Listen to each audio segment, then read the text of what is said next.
नमस्कार दोस्तों, GK Bose Lalan top में आप सभी लोगों का स्वागत है। दोस्तों, आज हम लोग चालू करेंगे सैंधव सभ्यता एवं संस्कृति। इसके पहले हम लोग पाषाण काल और ताम्रपाषाण काल को पढ़ चुके और उससे रिलेटेड जितने भी प्रश्न थे उसको हल कर चुके हैं। तो शुरू करते हैं। सैंधव सभ्यता के लिए साधारणतः 3 नामों का प्रयोग होता है, जिनमें है सिंधु सभ्यता, सिंधु घाटी की सभ्यता और हड़प्पा सभ्यता। हड़प्पा सभ्यता की खोज वर्ष 1921 में भारतीय पुरातत्व सर्वेक्षण के महानिदेशक सर जॉन मार्शल के निर्देश में राय बहादुर दयाराम साहनी के द्वारा किया गया। हड़प्पा पाकिस्तान के पंजाब प्रांत के साहिवाल जिले में स्थित है, जबकि मोहनजोदड़ो सिंध प्रांत के लारकाना जिले में स्थित है। पिग्गट महोदय ने हड़प्पा और मोहनजोदड़ो को एक विस्तृत साम्राज्य की जुड़वा राजधानियां बताया है। हड़प्पा रावी नदी के बाएं तट पर, जबकि मोहनजोदड़ो सिंधु नदी के दाहिने तट पर स्थित है। सर जॉन मार्शल ने सर्वप्रथम इस सभ्यता को सिंध सभ्यता नाम दिया। सिंध सभ्यता इसलिए नाम दिया क्योंकि ज़्यादातर जितनी भी सभ्यताएं खोजी गईं, उस समय के जितने भी नगर खोजे गए वह जो है सिंधु नदी के किनारे थे, इसलिए जो है सिंधु सभ्यता नाम रखा गया।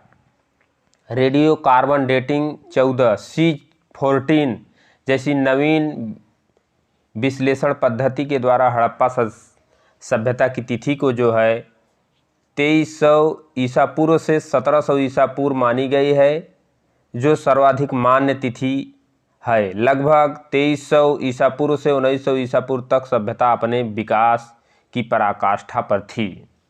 यह सभ्यता मेसोपोटामिया तथा मिस्र की सभ्यताओं की समकालीन थी। विभिन्न विद्वानों ने सैंधव सभ्यता की कला विधि का निर्धारण निम्न प्रकार से किया है। जैसे सर जॉन मार्शल ने बताया है कि इसका निर्धारण किया कि 3250 ईसा पूर्व से 2750 ईसा पूर्व तक इसको बताते हैं कि यह सभ्यता इतने समय तक रही। वहीं आर्नेस्ट मैके ने 2800 ईसा पूर्व से 2500 ईसा पूर्व बताया, जबकि माधव स्वरूप वत्स ने 3500 ईसा पूर्व से 2000 ईसा पूर्व बताया। मार्टिमर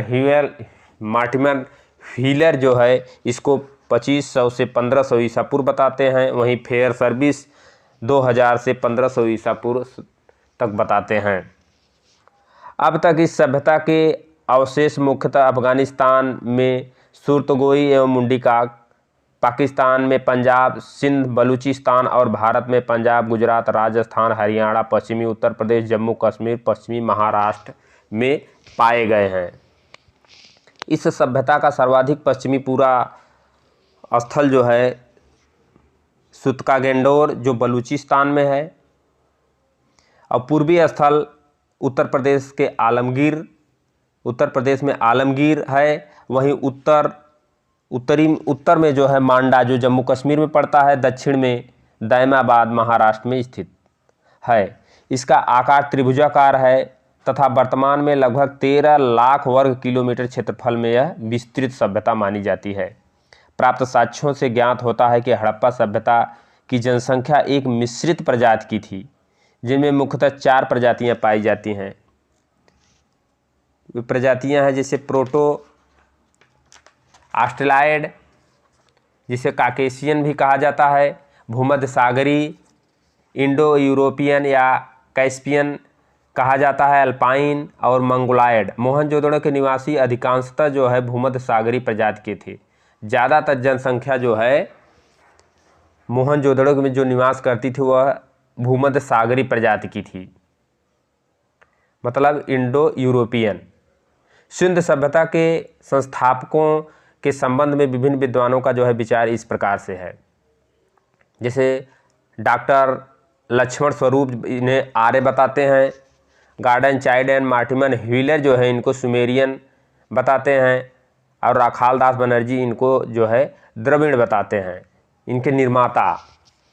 सिंधु घाटी के जिन नगरों की खुदाई की गई उनमें निम्नलिखित वर्गों में वर्गीकृत किया जा सकता है। जैसे इनके जो नगर थे उनमें जो है उस नगर को इस प्रकार वर्गीकृत किया जा सकता है, जैसे केंद्रीय नगर, तटीय नगर और पत्तन और अन्य नगर एवं कस्बों, इस प्रकार से बांटा गया था। हड़प्पा के टीले अधिकांशतः ध्वंसावशेषों के विषय में सर्वप्रथम जानकारी 1826 में चार्ल्स मेसन ने दी। जनवरी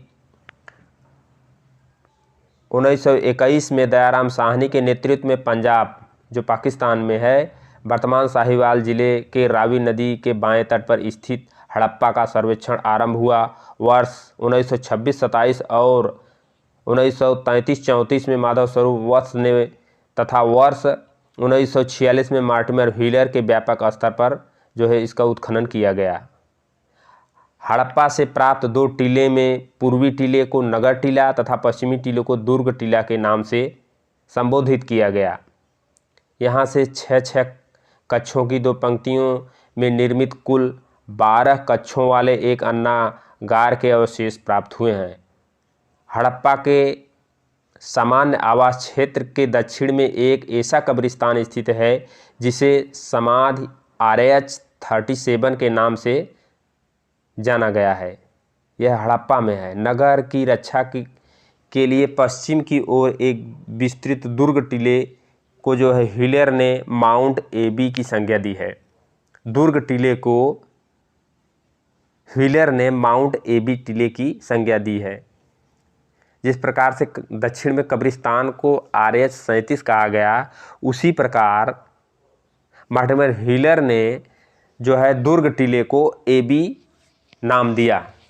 इसके अतिरिक्त यहाँ से प्राप्त कुछ अन्य महत्वपूर्ण अवशेषों में एक बर्तन पर बना मछुआरे का चित्र, शंख का बना बैल, स्त्री के गर्भ से निकलता हुआ पौधा जिसे उर्वरता की देवी माना गया है, तांबे का बना इक्का, ईंटों के वृत्ताकार चबूतरे, गेहूं तथा जौ के दानों के जो है अवशेष प्रमुख हैं। सिंधी भाषा में मोहनजोदड़ो का शाब्दिक अर्थ होता है मृतकों का टीला। सिंध प्रांत में लारकाना जिले में सिंधु नदी के दाहिने तट पर स्थित मोहनजोदड़ो की सर्वप्रथम खोज लखारदास बनर्जी ने वर्ष 1922 ईस्वी में की थी। मोहनजोदड़ो का सर्वाधिक उल्लेखनीय स्मारक बृहद स्नानागार है। इसकी लंबाई उत्तर में दक्षिण की ओर लगभग 55 मीटर और चौड़ाई पूर्व से पश्चिम दिशा की ओर लगभग 33 मीटर है। इसके मध्य निर्मित स्नान कुंड की उत्तर से दक्षिण लंबाई जो है 39 फीट और चौड़ाई 33 फीट तथा गहराई जो है 8 फीट है। यह विशाल स्नानागार धर्मानुष्ठान संबंधी स्नान के लिए था। मार्शल ने इसे तत्कालिक विश्व का एक आश्चर्य बताया है। सिंधु सभ्यता में अभिलेख युक्त मुहरें सर्वाधिक मोहनजोदड़ो से मिली हैं। मोहनजोदड़ो की एक अन्य इमारत विशाल स्नानागार है जो 45.72 मीटर तथा लंबा तथा 22.86 मीटर चौड़ा है। बृहत स्नानागार के उत्तर पूर्व में 70.1 गुणे 23.77 मीटर के आकार का एक विशाल भवन अवशेष भी मिला है। संभवतः यह पुरोहितवास था तथा यहाँ पुरोहितों का जो है विद्यालय स्थित रहा होगा। मोहनजोदड़ो की प्रमुख विशेषता उसकी सड़कें थी। मुख्य सड़क 9.15 मीटर चौड़ी थी जिसे राजपथ कहा गया है। सड़कें सीधी दिशा में एक दूसरे को समकोण पर काटती हुई नगर को अनेक वर्गाकार तथा चतुर्भुजाकार खंडों में विभाजित करती थी।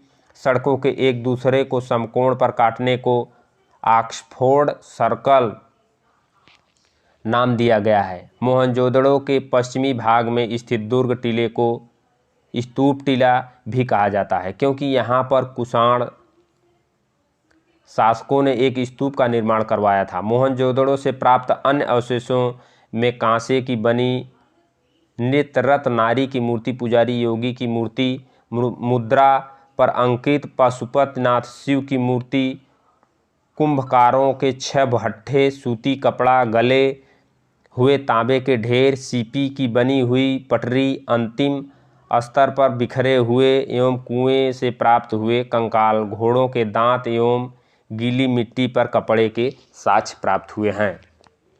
मोहनजोदड़ो से लगभग 129 मीटर दक्षिण में स्थित चन्होदड़ो की खोज सर्वप्रथम वर्ष 1931 में एनजी मजूमदार ने की थी। 1935-36 में इसका उत्खनन मैके ने किया।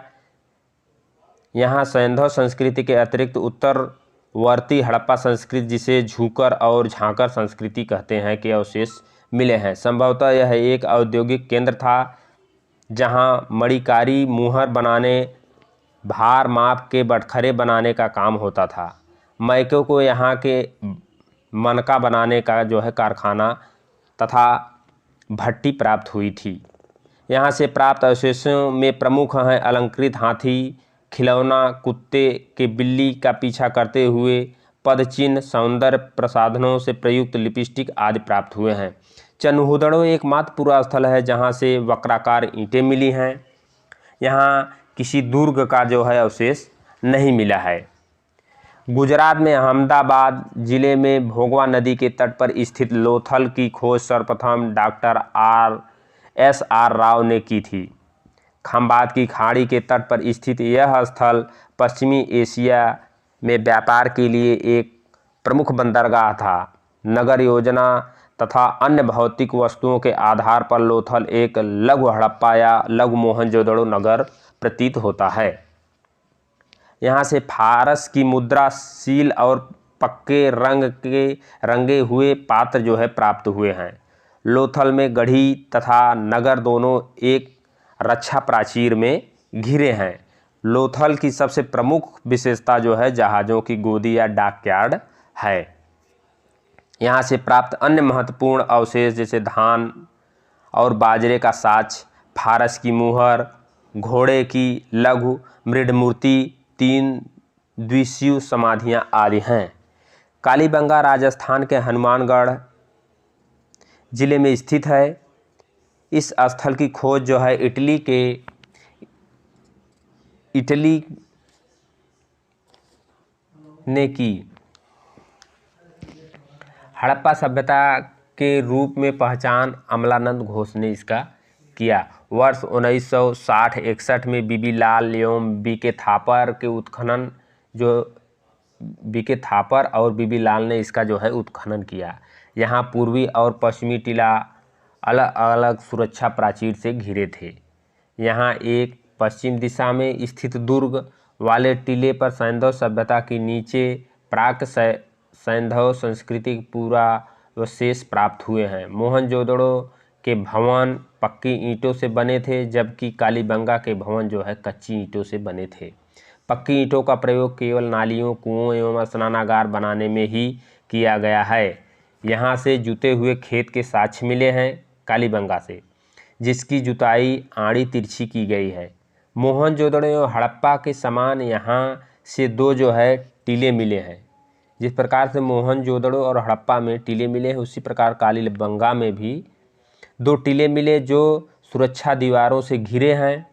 पूर्व की ओर स्थित टीला बड़ा है, जबकि पश्चिम की तरफ स्थित टीला छोटा था। पश्चिम टीले को कालीबंगा प्रथम नाम दिया है। यहाँ से भूकंप आने के साक्ष्य भी प्राप्त हुए हैं। कालीबंगा से भूकंप आने के साक्ष्य प्राप्त हैं।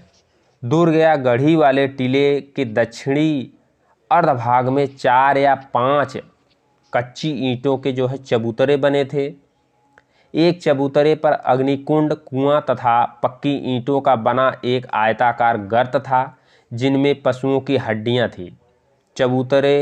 दूसरे चबूतरे पर 7 अग्निकुंड या वेदिकाएं एक पंक्ति में बनी थी। यहाँ से सेलखड़ी तथा मिट्टी की मुहरें एवं मृद भांड के टुकड़े भी मिले हैं कालीबंगा से। इसके बाद देखते हैं धौलावीरा। धौलावीरा यह गुजरात के कच्छ के रण में स्थित है। सर्वप्रथम वर्ष 1967 से 68 में इसकी खोज JP जोशी ने की थी। वर्ष 1990-91 के दौरान RS बिष्ट द्वारा व्यापक पैमाने पर उत्खनन इसका कराया गया। यह नगर आयताकार बना है। इस नगर के 3 भाग या किला मध्य नगर एवं निचला नगर में विभाजित किया गया है। यहाँ से एक विशाल जलाशय भी प्राप्त हुआ है। यहाँ के निवासी एक उन्नत जल प्रबंधन का जो है व्यवस्था से परिचित थे। यहाँ के निवासी उन्नत जल व्यवस्था से परिचित थे। यहाँ से जो है हड़प्पा लिपि के बड़े आकार के 10 चिन्हों वाला एक शिलालेख भी प्राप्त हुआ है धौलावीरा से। धौलावीरा से जो है बड़े आकार के 10 चिन्हों वाला एक शिलालेख प्राप्त हुआ है। इसके बाद अगला है सुरकोटदा। सुरकोटदा यह भी कच्छ जिले में स्थित है, गुजरात के कच्छ जिले में स्थित है। यह नगर जो है 2 दुर्गीकृत भागों गढ़ी तथा आवास क्षेत्र में विभाजित था। यहाँ के कब्रिस्तान से जो है कलश समाधान के साक्ष्य मिले हैं। यहाँ घोड़े की कुछ हड्डियों के साक्ष्य प्राप्त हुए हैं। इसके बाद देखते हैं दैमाबाद। दैमाबाद जो है महाराष्ट्र के अहमदनगर जिले में प्रवरा नदी के बाएं किनारे पर स्थित है। यह सैंधव सभ्यता का सबसे दक्षिणी स्थान है। यह सैंधव सभ्यता का सबसे दक्षिणी स्थल है। यहाँ से जो है रथ चलाते हुए मनुष्य, सांड, गैंडे आदि की आकृतियाँ प्राप्त हुई हैं।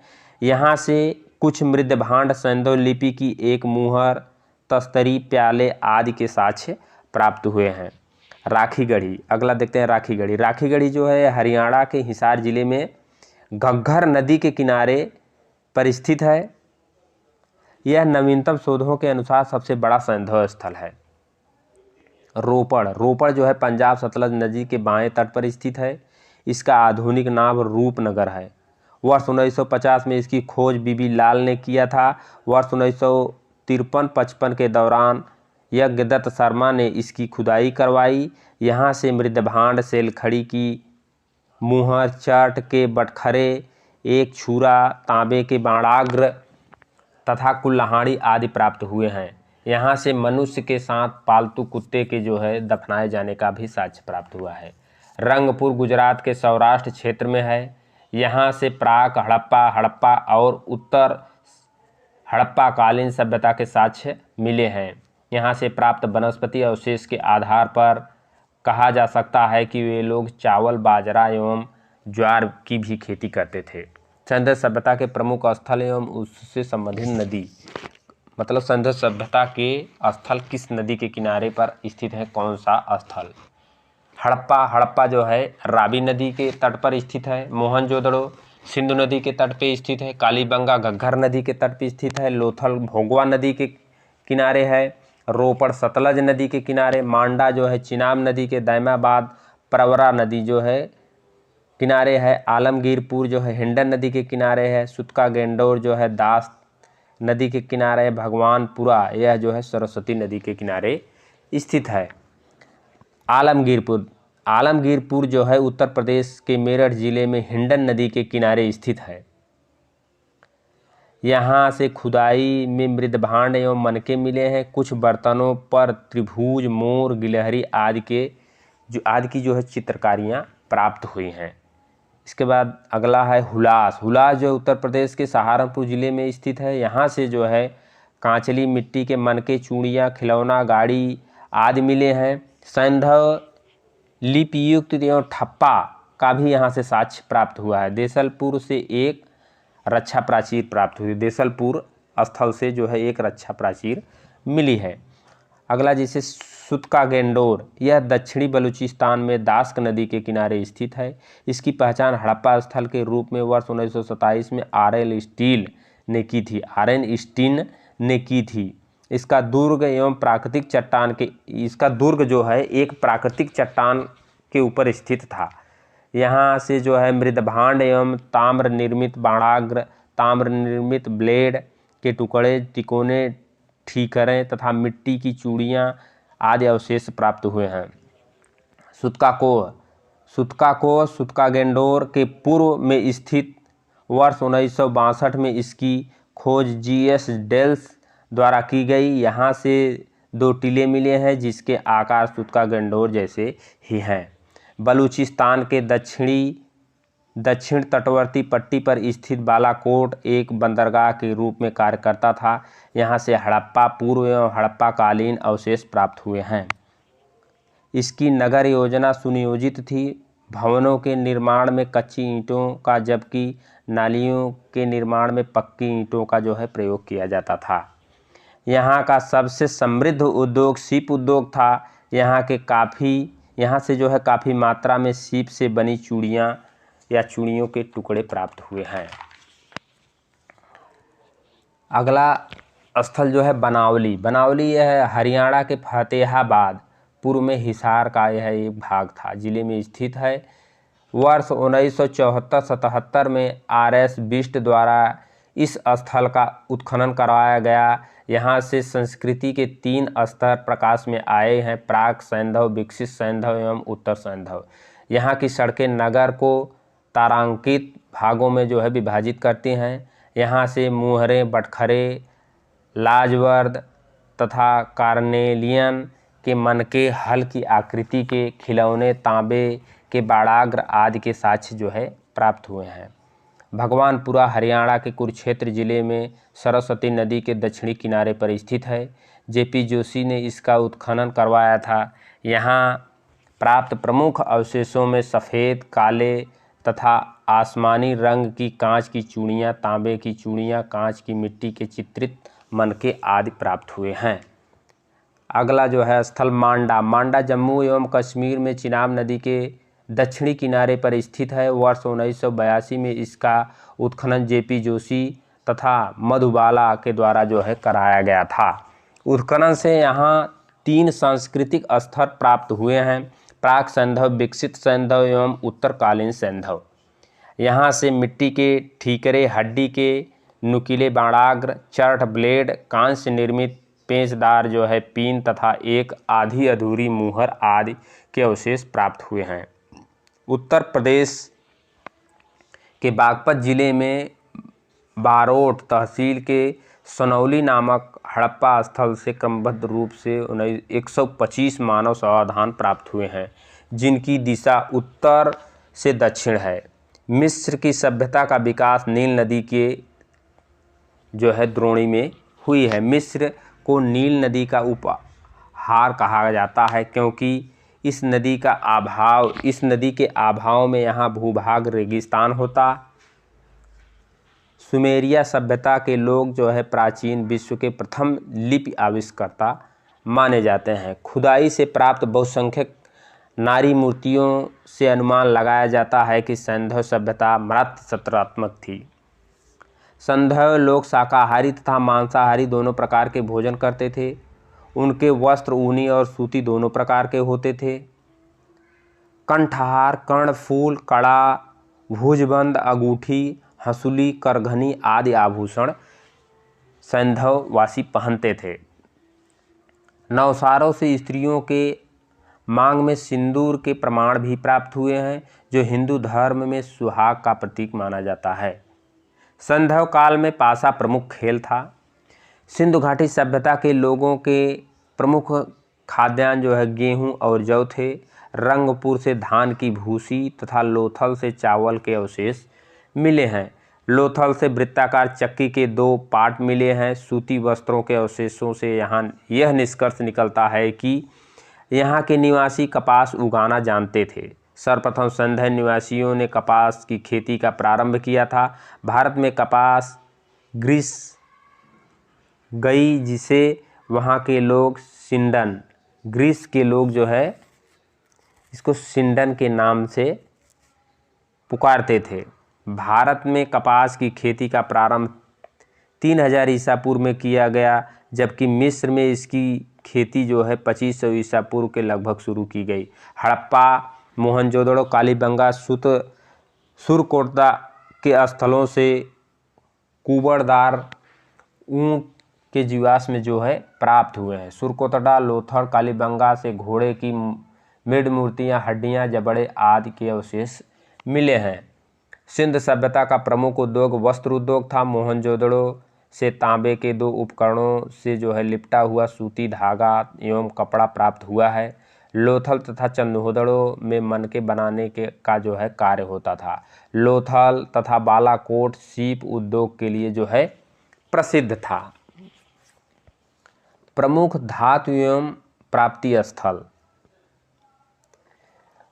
प्रमुख जो है धातु कहाँ से उसमें प्राप्त किए जाते थे, जैसे सोना या दक्षिण भारत कर्नाटक से प्राप्त होता था, गोमेद या गुजरात से, और शिलाजीत हिमालय से प्राप्त होता था। सीसा जो है ईरान, अफ़गानिस्तान और अजमेर राजस्थान से मंगाया जाता था। चांदी राजस्थान की जावर एवं अजमेर खानों से जो है अफ़गानिस्तान एवं ईरान से भी प्राप्त होता था। टीन ईरान अफ़गानिस्तान से, वहीं लाजवर अफ़गानिस्तान से, बदख्शा से।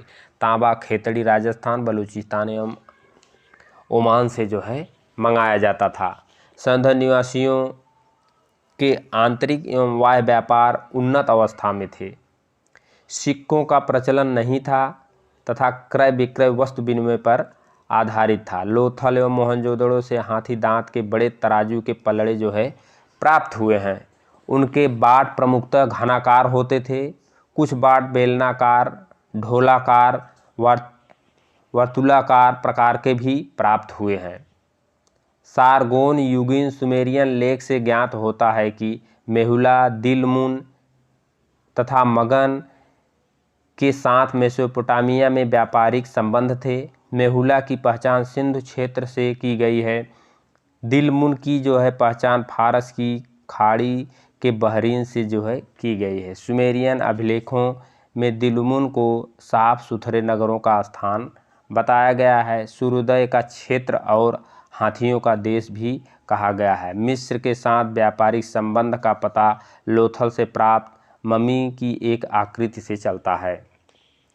सिंध सभ्यता में मूर्तिकार, वास्तुकला, उत्कीर्ण कला, मृदभांड कला आदि के उन्नत होने के प्रमाण मिले हैं। मोहनजोदड़ो से एक संयुक्त पशु मूर्ति प्राप्त हुई है जिसमें शरीर भेड़ तथा मस्तक जो है सूंडदार हाथी की है। हड़प्पा की पाषाण मूर्तियों में 2 सिर रहित मानव मूर्तियां उल्लिखित हैं। धातु मूर्तियां धातु, मोम एवं मधुक्षिप्त विधि में जो है बनाई गई थी। मोहनजोदड़ो से प्राप्त नर्तकी की कांस्य मूर्ति अत्यंत प्रसिद्ध है। लोथल से कुत्ते तथा कालीबंगा से ताम्र मूर्ति प्राप्त हुई है। चन्हुदड़ो से प्राप्त इक्का गाड़ी एवं बैलगाड़ी की मूर्तियां उल्लेखनीय हैं। मृड मूर्तियां पुरुषों, स्त्रियों और पशु पक्षियों की प्राप्ति हुई हैं। मानव मूर्तियां अधिकतर स्त्रियों की हैं। सर्वाधिक मृड मूर्तियां पशु पक्षियों से जो है प्राप्त हुई हैं। संध्या काल में सर्वाधिक मुहरें सेलखेड़ी की बनी हैं। इसके अतिरिक्त कांचली मिट्टी, चट, गोमदे मिट्टी आदि की बनी मुहरें भी प्राप्त हुई हैं। अधिकांश मुहरें वर्गाकार या चौकोर हैं, किंतु कुछ मुहरें घनाकार, गोलाकार तथा अथवा बेलनाकार हैं। सिंधु सभ्यता की मुहरों पर सर्वाधिक अंकन एवं एक श्रृंगी पशु का है। सिंधु सभ्यता में जो है मुहरों पर अधिकांश जो है अंकन चित्र जो है एक श्रृंगी पशु का पाया गया है। उसके बाद कुबड़ वाले बैल का है। पशुपति शिव का प्रमाण मोहनजोदड़ो से प्राप्त मुहर से होता है जिस पर योगी की आकृति पाई गई है। उस योगी के बाईं ओर बाघ और हाथी तथा दाईं ओर गैंडा और भैंसा जो है चित्रित किए गए हैं। सिंहासन के नीचे 2 हिरन भी बने हैं। योगी के सिर पर एक त्रिशूल जैसा आभूषण है तथा इसके 3 मुख हैं। मार्शल महोदय ने इसे रुद्र, शिव से जो है संबंधित बताया है। संधव मृदभांड मुख्यतः लाल एवं गुलाबी रंग के हैं। कुछ मृदभांडों को लाल रंग से रंग कर काली रेखाओं से चित्रित किया गया है। कुछ बर्तनों पर मोर, हिरण, कछुआ, मछली, गाय, बकरा, पीपल, नीम, खजूर, केला आदि का जो है अंकन किया गया है।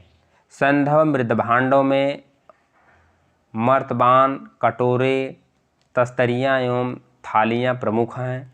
स्त्री पुरुष दोनों आभूषण पहनते थे। सोने चांदी के अतिरिक्त हाथी दांत, शंख आदि के भी आभूषण तैयार किए जाते थे। सिंधु सभ्यता के मातृदेवी की पूजा प्रमुख थी। हड़प्पा से प्राप्त एक स्त्री की मूर्ति में उसके गर्भ से निकलता हुआ पौधा दिखाया गया है। संभवतः यह देवी धरती की मूर्ति थी जिसे लोग उर्वरता की देवी समझते थे तथा इसकी पूजा उसी तरह से करते थे। जिस प्रकार मिस्र के लोग नील नदी की देवी आइसिस की किया करते थे। मातृदेवी की एवं शिव की पूजा के अतिरिक्त संधव निवासी पशुओं, पक्षियों, वृक्षों आदि की उपासना किया करते थे। लोथल, कालीबंगा एवं बनावली के पूरा स्थलों से अग्निकुंड अथवा यज्ञ वेदियाँ जो है प्राप्त हुई हैं। उत्तर दिशा में शव दफनाने की प्रथा प्रचलित थी, किंतु इसके अपवाद भी मिले हैं। कालीबंगा में शव दक्षिण उत्तर, रोपड़ में पश्चिम पूर्व तथा लोथल में पूर्व पश्चिम दिशा से प्राप्त हुए हैं। आंशिक समाधिकरण के उदाहरण जो है बहावलपुर से प्राप्त हुए हैं। संधव सभ्यता के विनाश के कारण क्या क्या थे, इतिहासकार जो इस पे अपना अपना मत इस प्रकार देते हैं। कुछ इतिहासकार जो है जलवायु परिवर्तन, कुछ आर्यों के आक्रमण, कुछ बाढ़, कुछ महामारी आदि के रूप में बताते हैं। जैसे बाढ़, इसके विनाश का कारण बाढ़ बताते हैं मार्शल मैकी, आर.एस. राव। ये जो है बाढ़ बताते हैं कि बाढ़ से जो है संधव सभ्यता का विनाश हुआ। वहीं आर्यों के आक्रमण से इसका विनाश बताते हैं Gordon Childe, Mortimer Wheeler and Stuart Piggott. ये जो है आर्यों के आक्रमण से बताते हैं कि संधव सभ्यता विनष्ट हुई। वहीं आर.एन. स्टील, अमलानंद घोष जो है जलवायु परिवर्तन बताते हैं, और M.R. साहनी, H.D. लैम्ब्रिक और G.F. डेल्स जो है भूतात्विक परिवर्तन को इसका विनाश बताते हैं। महामारी वहीं जो है KUR और कनेडी बताते हैं कि यह महामारी से जो है विनष्ट हुई। वहीं जलवायु परिवर्तन जो है M. द्विमित्र देव जो बताते हैं कि यह जलवायु परिवर्तन, पर्यावरण के परिवर्तन से संधव सभ्यता नष्ट हुई। ठीक है दोस्तों, अब संधव सभ्यता से रिलेटेड जितने भी प्रश्न हैं और विभिन्न परीक्षाओं में पूछे गए हैं, उन प्रमुख प्रश्नों को हम अगले पार्ट 2 में, संधव सभ्यता के पार्ट 2 में देखेंगे और उसको हल करेंगे। ठीक है दोस्तों, तब तक हमारे channel GK Bose Lalan top को लाइक और सब्सक्राइब करें। मिलते हैं संधव सभ्यता पार्ट 2 में। धन्यवाद।